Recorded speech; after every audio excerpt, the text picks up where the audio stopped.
né, Cid, que nos conhecemos. Eu ainda sou jovenzinho, acabei de entrar o mês passado nessa idade que pode pleitear aqui um curso na feliz ideia da universidade.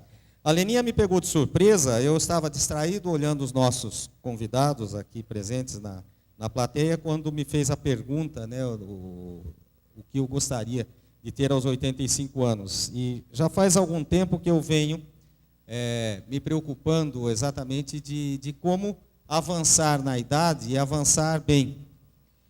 Obviamente que quando surge essa pergunta, a tendência é darmos uma resposta objetiva, como os exemplos que aqui ouvimos. Mas eu tenho procurado refletir um pouco nessa questão, viu, Leninha? Porque a gente tem percebido, e agora eu falo pela minha experiência pessoal, que parece que a nossa cabeça, né, a atividade cerebral continua acelerando. E o medo é exatamente aquele, mas será que eu consigo trazer, né, a máquina motora, né, o restante do nosso organismo acompanhando essa velocidade e essas aquisições e, consequentemente, essas exigências?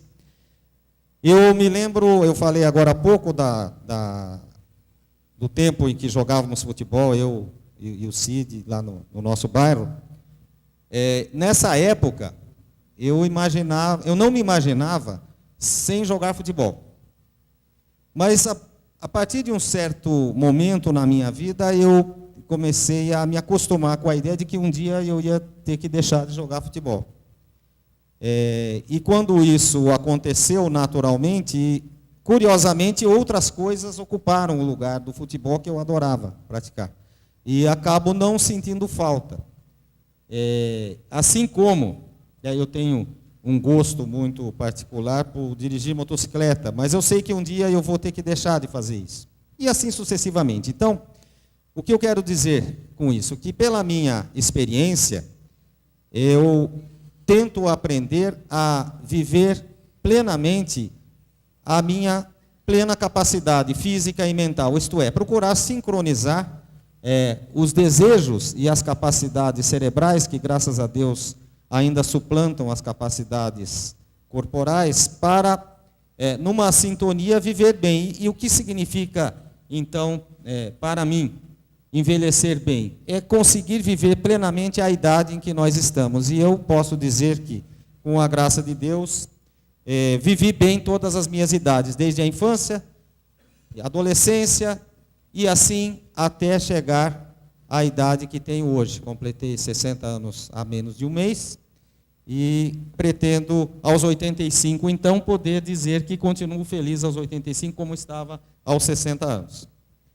Eu quero agradecer a oportunidade que o professor Tadeu nos deu pela inserção expressa da Pró-Reitoria de Graduação, como mencionou a Leninha, nas atividades que se seguirão como suporte a esse muito desejado e feliz programa que se inicia agora em 2015. De fato, tão logo houve a publicação da resolução, é evidente que nós já vínhamos acompanhando todo o planejamento do projeto, mas a partir de então já iniciamos estudos para levar aos coordenadores de graduação das diferentes unidades de ensino e pesquisa e também aos diretores dos colégios técnicos, Cotuca e Cotil, as ideias que a Pró-Reitoria de Graduação vem desenvolvendo para inserir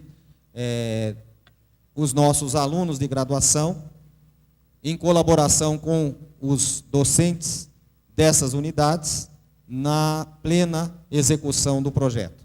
Eu acredito que, a partir de 2015, com as bolsas que nós já estamos planejando, não temos ainda uma ideia específica em relação à sua quantidade, mas isso também já vem sendo cuidado entre nós e a assessoria de Economia e Planejamento da Universidade, de tal forma que poderemos, tenho eu certeza, com a equipe da PRG, estarmos presentes e responder à responsabilidade que o professor Tadeu nos passou e pela qual nós agradecemos de poder participar desse programa.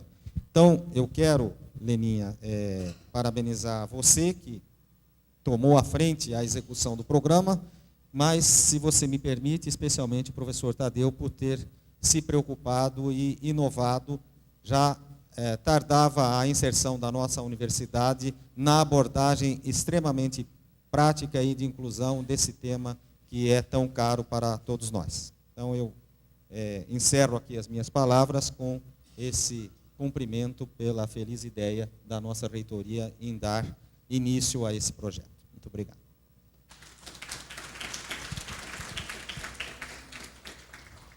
Registramos também a presença da senhora Adriana Alvim, ouvidora da Unicamp. Passamos agora a palavra ao nobre vereador do município de Campinas, senhor Cid Ferreira. Senhor reitor, Jorge Tadeu, o professor, a professora que está dirigindo, eu não digo uma coisa tão linda, tão programada, como nós vamos ter pela frente. Mas antes, porém, eu queria dizer a vocês que eu sempre fui morador da Vila Industrial. E nós jogávamos bola assim, viu, pessoal? E traçava cada briga lá, que não era, mas era sadio, era feliz. Nós éramos felizes e sabíamos que era feliz.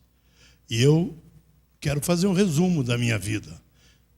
Eu fui de uma família muito pobre, mas muito honrada.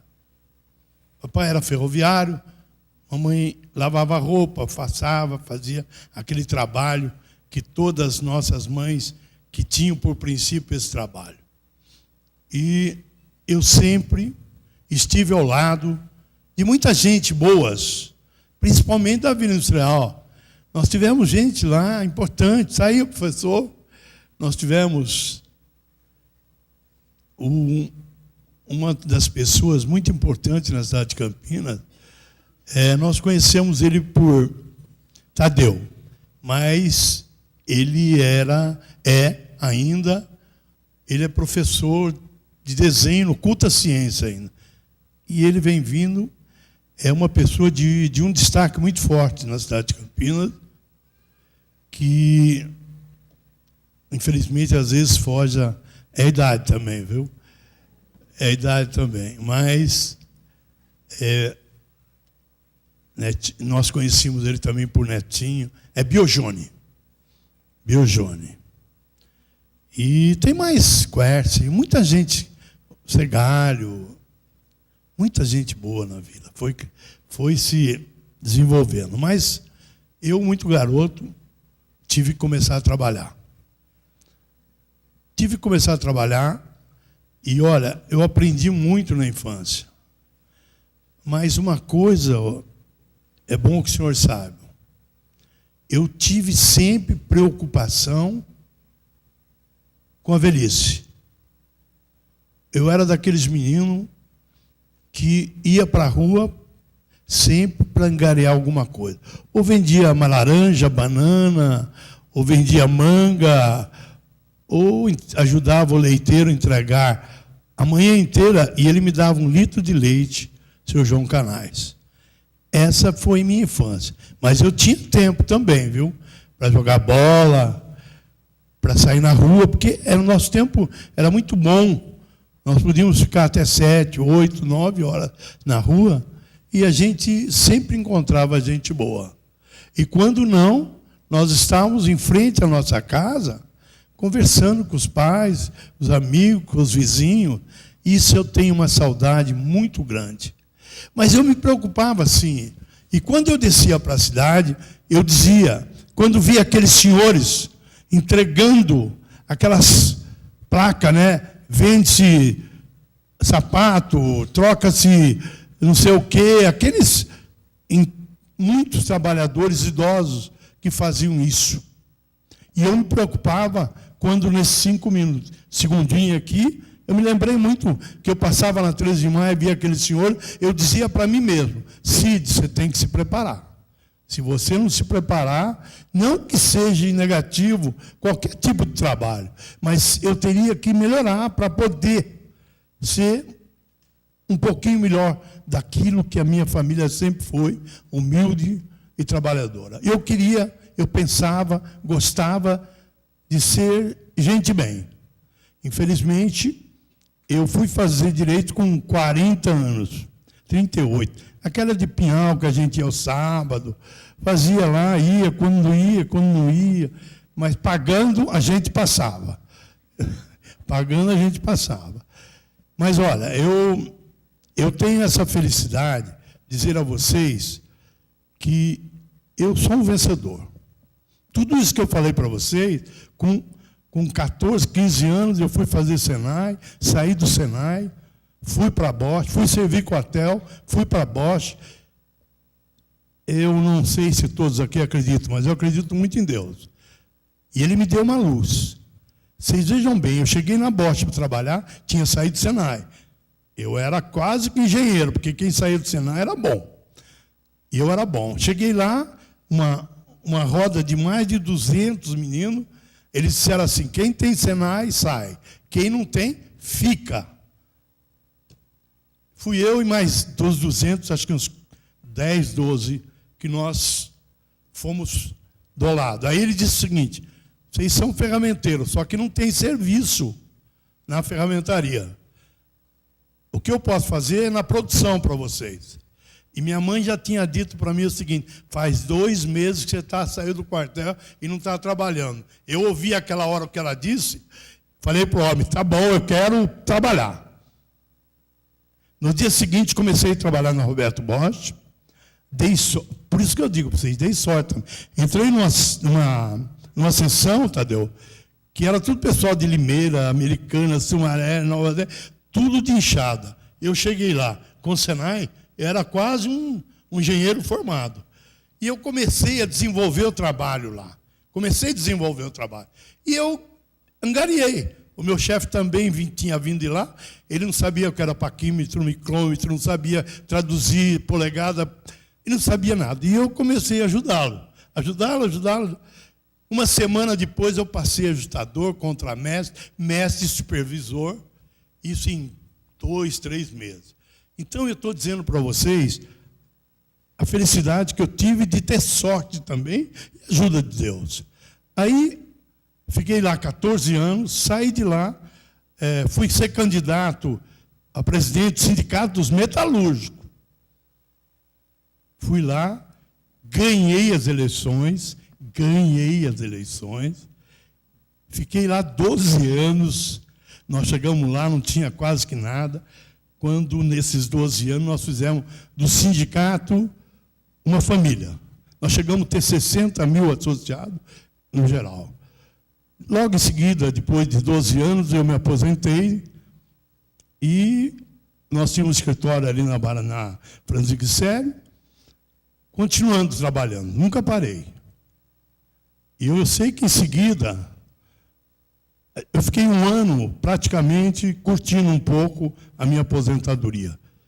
E vocês sabem que a aposentadoria de NPS, CLT, é terrível, né? Mas conseguimos passar. Aí começamos a pensar em criar uma associação de aposentados. Veja bem. Antes, porém, eu fui candidato a vereador e ganhei a primeira vez, isso foi em 92, eu fui eleito vereador em Campinas. Logo, 3, 4 anos depois, nós criamos uma associação. É isso que eu quis dizer para vocês. Eu não servi a associação, não servi de cabide meu. Eu, quando entrei na associação, eu já era vereador. Sou vereador o 5º mandato. 5º mandato. Quero dizer a vocês o seguinte, essa associação, hoje, é uma das associações no Brasil. Pode ter igual, mas melhor que a nossa não tem. Porque nós temos lá aquilo exatamente que foi colocado aqui, tudo aquilo que o idoso precisa ter. Lazer, paz, tranquilidade, amor ao próximo, respeito ao idoso, que eu digo sempre a todos. Não espere que ele suba a escada. Desça e vamos conversar. eu acho que é o melhor que a gente pode fazer. Porque nós somos, os idosos, é muito discriminado. Ele é discriminado no transporte, ele é discriminado na rua, ele é discriminado onde ele vai. E o pior de tudo, pessoal, eu que vivo o dia a dia com essa gente, ele é discriminado dentro da sua própria casa. E eu vou dar um exemplo para vocês. Tem um amigo que trabalhou comigo na Bosch muitos anos. Ele levou 20 anos para fazer uma casa. Aí, quando ele estava fazendo, sobrou uns tijolinhos, ele falou, vou fazer no fundo lá, amanhã meu filho casa, e ele vai lá para o fundo. E ele foi para o fundo mesmo, pessoal.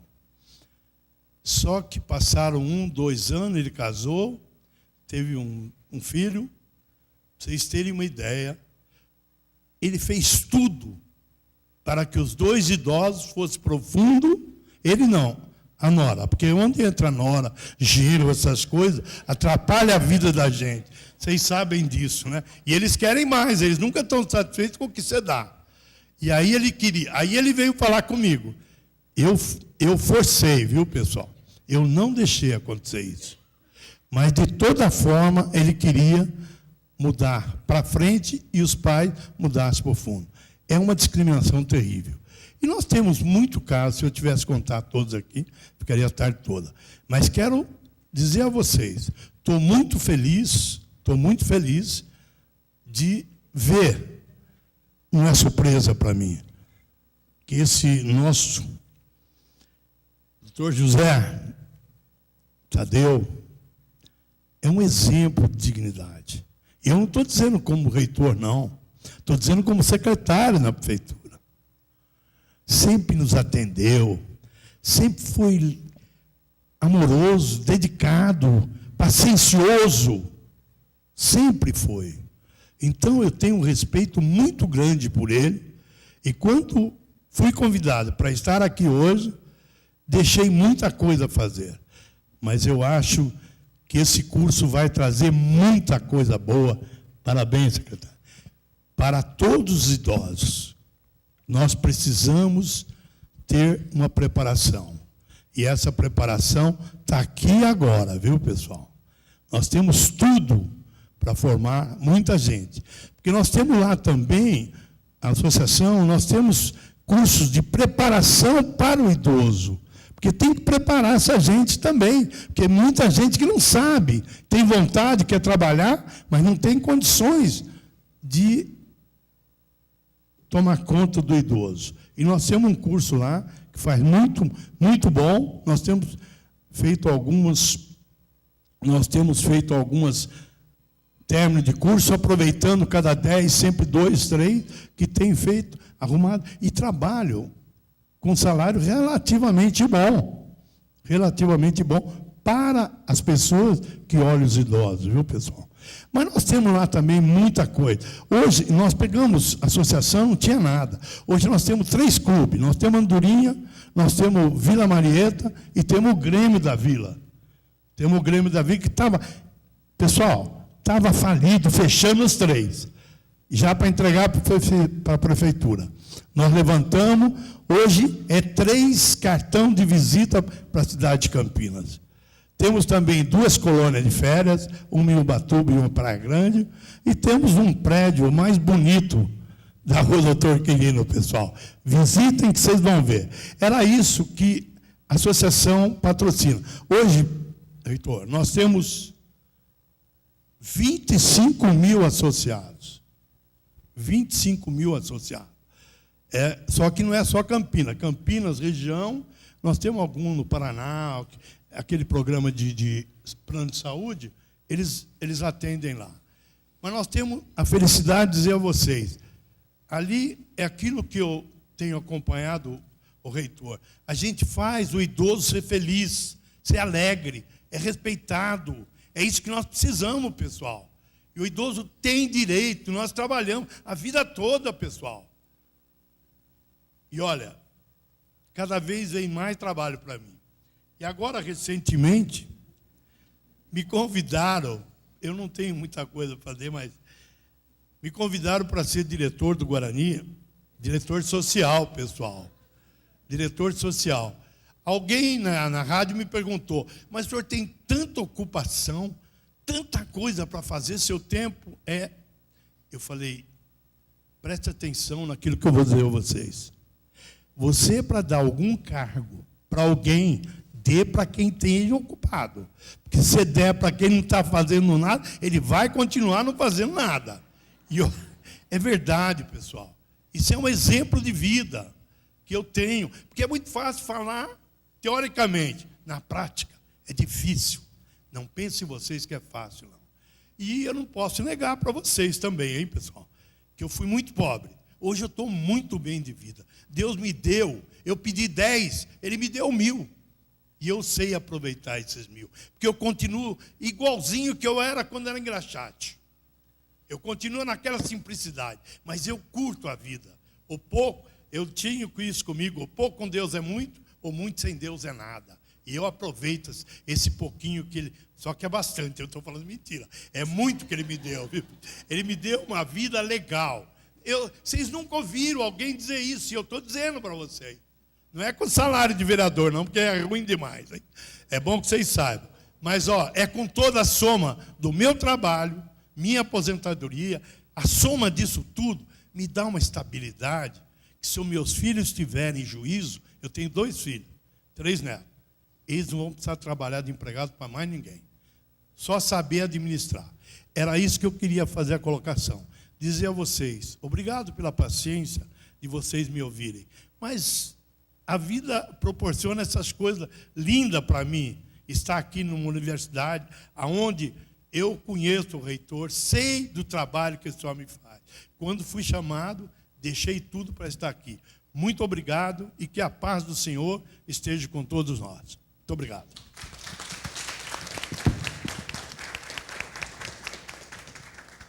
Agradecemos ao nobre vereador e passamos a palavra agora ao magnífico reitor da Universidade Estadual de Campinas, professor Dr. José Tadeu Jorge. Bem, meus cumprimentos e agradecimentos ao vereador Cid Ferreira, meus cumprimentos ao meu colega de reitoria, professor Magna, a Leninha, a todos que se dispuseram a estar presente nesse lançamento oficial, formal, do nosso programa Universidade. É uma ocasião que eu considero muito, muito especial. É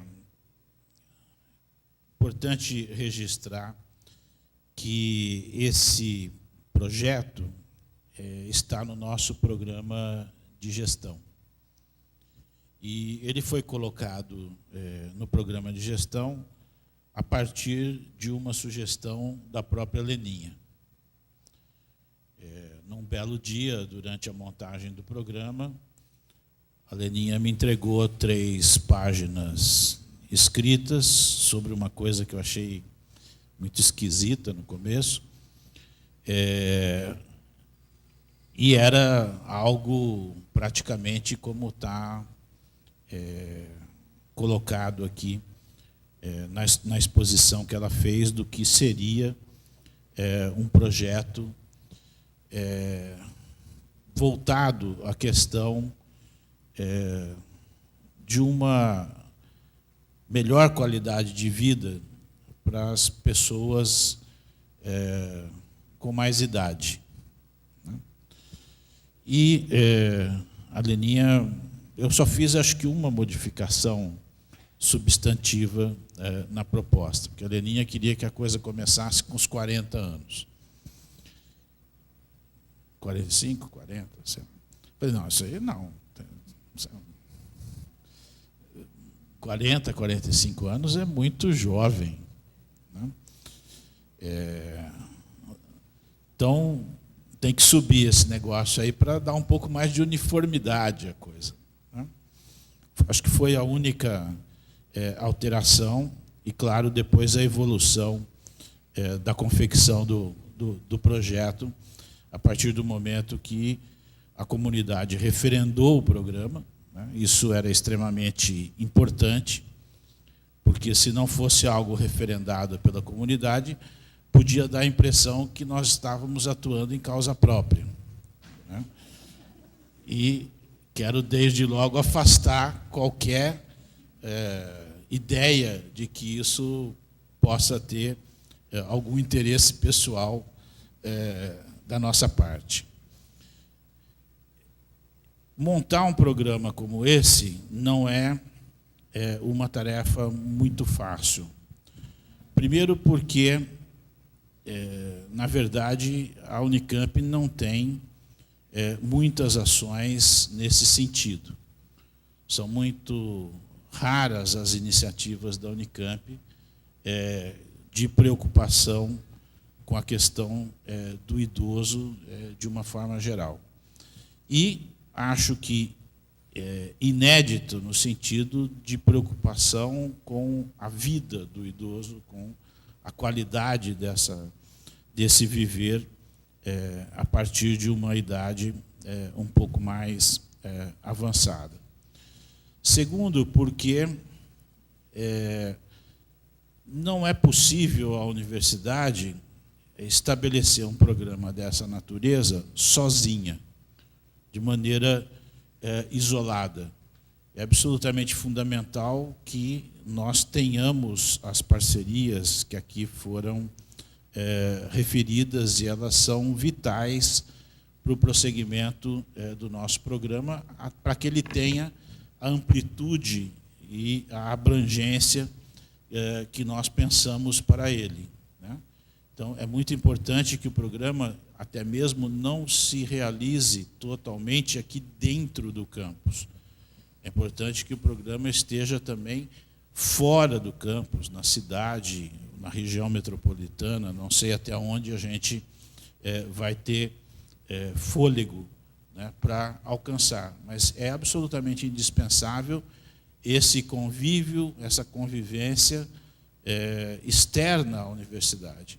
E isso realmente envolve iniciativas como a do vereador Cid Ferreira junto à associação, envolve empresas, parcerias com empresas, com outros órgãos que atuam em termos de cultura, de lazer, de esporte, de atividade física, como o SESC, SESI, SENAC, enfim, uma série de órgãos que possam fazer com que o objetivo do programa se estenda para fora da universidade, né? Assim como nós incorporamos pessoas de fora da universidade no programa, também levar as pessoas que têm vínculo ou tiveram vínculo com a universidade para outras instituições, para outras experiências. E é importante que nós contextualizemos essa questão do projeto Universidade dentro daquilo que nós chamamos de sistema educacional. Não é um projeto alienígena à universidade. É um projeto de educação, se nós entendermos a plenitude dessa palavra, né? Eu sempre costumo dizer, e provavelmente o vereador deve ter ouvido eu dizer muito isso como secretário, que a educação é um sistema onde cada etapa depende da etapa anterior e é base para a etapa seguinte. Então, a educação começa na educação infantil, creche, pré-escola, passa pelo fundamental, passa pelo ensino médio, profissionalizante ou não, pela universidade, graduação, pós-graduação, educação continuada, e termina nunca. E essa é a contribuição da universidade para cuidar do nunca. Porque toda a educação formal tem os seus responsáveis e as suas responsabilidades. A creche, a pré-escola, com o município, o ensino fundamental com o Estado ou com o município, o ensino médio profissionalizante com o Estado, o ensino superior com o Estado, com a federação, com o município, e o resto, e o nunca. Que a educação deve continuar, nós temos que continuar aprendendo até o fim. Né? Exatamente para cuidar do nunca que o programa Universidade aparece para esse sistema aberto, né? Ele começa na educação infantil e não termina, está sempre como um sistema aberto de uma aprendizagem constante. Né? Então, é essa característica que faz com que o programa tenha sentido para uma universidade. Nós estamos falando exatamente de educação. Né?